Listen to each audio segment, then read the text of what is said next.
And finally, we are officially back, people.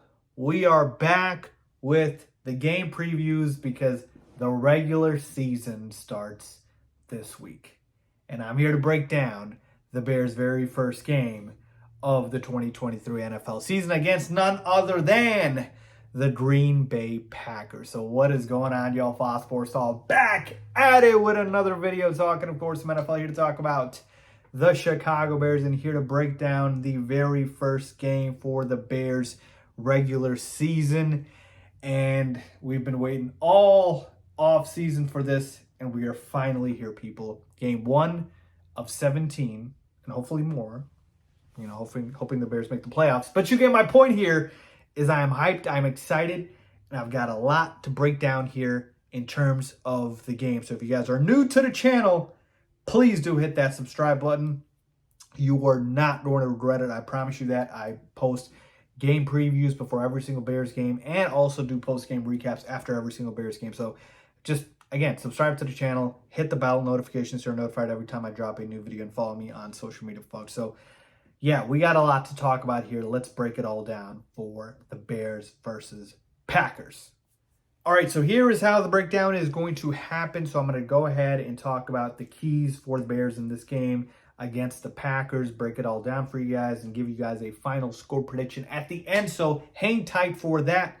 I'll be predicting that, but I'll back it up for why I have that as my prediction. So let's start with the numbers here, all right? So the Bears are playing the Packers at home at Soldier Field on Sunday at a 3:25 kickoff. So it's the middle of the day. It's not a 12 o'clock afternoon game.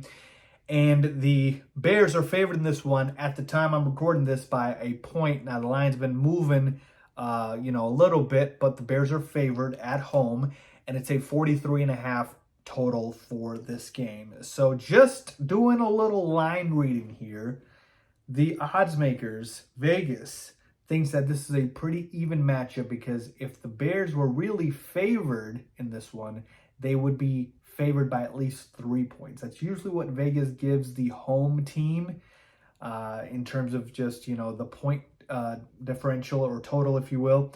And the Bears are only getting a point here, -1. That means they think that this is going to be a very, very close game. We'll see about that, but that's just my quick thoughts on that. Talking about on the injury front here. For the Bears, we already know Tevin Jenkins is out. He's on IR. And then as far as any other notable players, I think everyone else is good to go. Jaquan Brisker is expected to be back. I think I saw Dylan Cole maybe miss practice, but I expect maybe him to play as well. But for the notable players, everybody else should be available for week 1 against the Packers. As far as the Packers side of things here, I have read that Rashawn Gary, the outside linebacker, will be on a pitch count, which is good news for the Bears. And then Romeo Doubs dealing with a bit of a hamstring injury. We don't know yet if he's going to play or not. Matt LaFleur did not specify that yet. So again, we'll find out later in the week. But let's just assume that everyone's playing for the Packers as well, and they don't have any major injuries. And again, for the Bears, just having Jenkins on IR. So my first key in this game, when I take a look at the Bears and the Packers, is if you just go by the numbers and we take a look at the Packers defense, they're 17th overall. This is going off of last year's numbers, obviously, because we haven't played a single game this year. 17th overall defensively, 6th against the pass, and 26th against the run.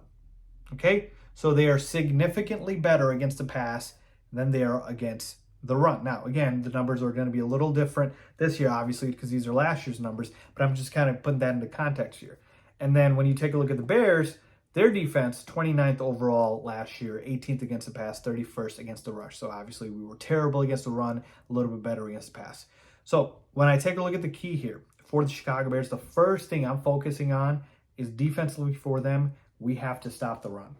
We have to stop the run, folks, because to me, the Packers this year, with a new quarterback in Jordan Love, who I'm sure they want to kind of ease in and not just throw the kitchen sink at him, they are going to lean heavily on Aaron Jones and A.J. Dillon.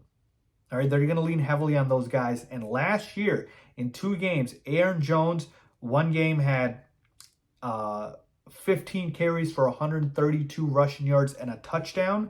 All right, and also had 3 catches for 38 yards and a touchdown.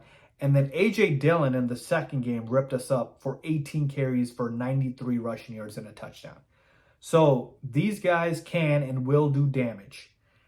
For me, if I'm the Bears, my whole focus this game is going to be on stopping the run. I am trying to force Jordan Love to sit back in the pocket and play quarterback. I'm not giving him time. I'm getting pressure on him as well and trying to disrupt that and take him off his first read and make him see the field and progress through it. But if I had to pick between stopping the run and stopping Jordan Love, I am stopping the run. We cannot let Aaron Jones and A.J. Dillon get off, because if we do, the Packers will have no issues at all not letting Jordan Love throw. They will just run the football down our throats the entire game. And last year, again, our run defense, 31st. So obviously we made some improvements this year. You got Andrew Billings in there.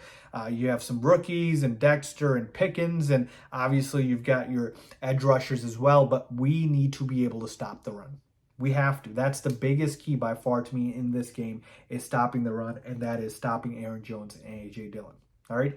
If Jordan Love rips us up and he just goes for 300 plus yards and 3 touchdowns through the air and just does that, more power to him. I'd rather lose that way than have Aaron Jones go for $150 and 2 TDs, or A.J. Dillon. So that's the number one key. The second one that I'm really looking at here is the no turnovers part. All right. Last year, Justin Fields against the Packers did not play great in terms of through the air. One of the games he went 20 for 25 for 254 passing yards, but 2 interceptions. On the ground, he was great, 6 rushes for 71 rushing yards and a touchdown. And then the first game, he went 7 for 11 for only 70 passing yards. Yep, that's right. 8 rushes for 20 yards on the ground and a touchdown and a fumble and a interception as well. So he had no touchdowns and 3 interceptions. Now look, last year, the Bears' number 1 receiver in both those games against the Packers was Equanimeous St. Brown. He went 3 for 85 in one of the games and then 2 for 39. ESB, I got mad love for him, man, but he is not a number 1 receiver, and that was the entire problem last year, is Justin Fields did not have anyone to throw to. Now he has DJ Moore. Now he has Claypool, and he'll have Mooney back, and he has Kmet, and he has Tunyon, and he has a plethora of weapons. So now you have some legitimate NFL talent to throw to, and Justin Fields is going to be able to put up better numbers than that. More importantly, he's not going to have interceptions like he did last year. Hopefully not, because he's going to be throwing it to the guys who are going to come down with the football. I think it was the second game against the Packers where Fields ended up throwing, which ended up being the back-breaking interception, I think, to Jair Alexander. But that was because we had guys, again, that you couldn't trust to catch the football. You just couldn't. DJ Moore is going to come down with it this year. So to me, that is going to be key here, is no turnovers, because we don't want to give the Packers any easy possessions, where they're able to just, score off a turnover and they don't have to drive down the field. So Fields just needs to play a clean game. I don't need him to go out there and air it out, 35, 40 times. He just needs to play a clean football game, make the right plays, whether that's through the air or through running the football. It doesn't matter. He just needs to play a clean game. So to me, the second key is stopping the run. So to me, ultimately, that's what it comes down to. We can run the football against the Packers, certainly. If you go by, again, their metrics, they are much better against the pass than they are against the run. So you can run the football against them. Monty tore him up for 15 for 122 last year in one of the games, went 14 for 61 last year. Fields ran all over them. So we can run all over them, right? With Herbert, with Foreman, with even Roshan Johnson, and of course with Justin Fields. But now that you have some legitimate weapons, it's time to air it out. It's time to air it out. And the other side, their receivers don't scare me. Christian Watson's solid. He's got potential, but I'm not scared of Romeo Doubs. Jaden Reed's a rookie. They have 2 starting tight ends that are going to be rookies. And so I will trust my secondary. I will trust my linebacking core led by Tremaine Edmonds. Yes, I'm not feeling great about the D-line for the Chicago Bears, but I expect at an overall level to be able to contain the Packers' kind of weapons through the air.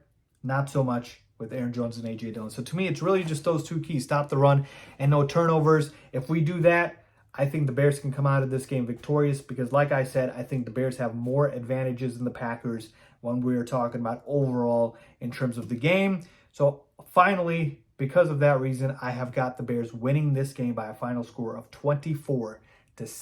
I think it's going to be a little bit of a low-scoring game as we kind of get our legs underneath us, and it's the first game of the season. Probably going to be a lot of jitters. Probably going to be a lot of just, guys just getting ready and being maybe a little rusty right off the bat. But ultimately, I see the Bears coming out victorious here and a solid home win. So let me know what you guys think, man. Bears versus Packers week 1. Oh boy, I cannot wait. It is going to be fun to watch. What are your thoughts on this? Leave a comment down below as always. Thanks.